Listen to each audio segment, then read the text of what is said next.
கேரளாவில் Nipah virus மற்றும் குரங்கம்மை தொற்று பரவி வரும் நிலையில் தமிழக கேரள எல்லையான தேனி மாவட்டம் போடிநாயக்கனூர் அடுத்த முந்தல் சோதனைச் சாவடியில் தொடர்ந்து 4வது நாளாக சோதனை நடைபெற்று வருகிறது. இதுகுறித்த கூடுதல் விவரங்களோடு இணைகிறார் செய்தியாளர் விஜயசங்கர். வணக்கம் விஜயசங்கர், இந்த சோதனை குறித்தான முழு விவரங்கள்.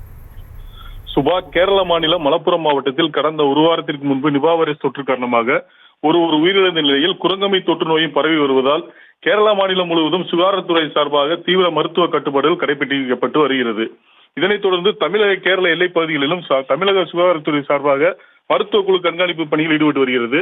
தேனி மாவட்டம் போடிநாயக்கனூரில் இருந்து கேரளா செல்லும் தமிழக எல்லைப் பகுதியில் அமைந்துள்ள முந்தல் சோதனை சாவடியில் தேனி மாவட்ட சுகாதாரத்துறை சார்பாக கடந்த 3 தினங்களாக சுழற்சி முறையில் 24 மணி நேரமும் இரவு பகலாக தீவிர கண்காணிப்பு நடைபெற்று வரும் நிலையில் இன்று 4வது தினமாக தொடர்ந்து தீவிர மருத்துவ பரிசோதனை கண்காணிப்பு நடைபெற்று வருகிறது.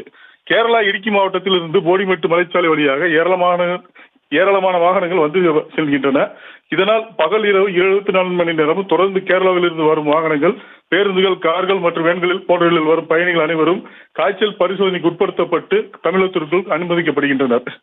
பணியாளர் பற்றாக்குறை காரணமாக ஒரே ஒரு நபர் மட்டும் சுகாதார ஆய்வுகளை மேற்கொள்வதால் போடிமெட்டு மலைச்சாலையில் கேரளாவில் இருந்து வரும் வாகனங்கள் நீண்ட தூரம் காத்திருக்க வேண்டியுள்ளது.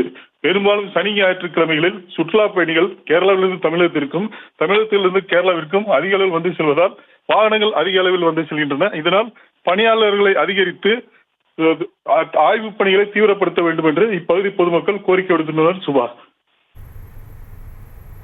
விவரங்களுக்கு நன்றி விஜயசங்கர். செய்திகளை உடனுக்குடனும் துல்லியமாகவும் தெரிந்து கொள்ள சப்ஸ்கிரைப் பண்ணுங்க.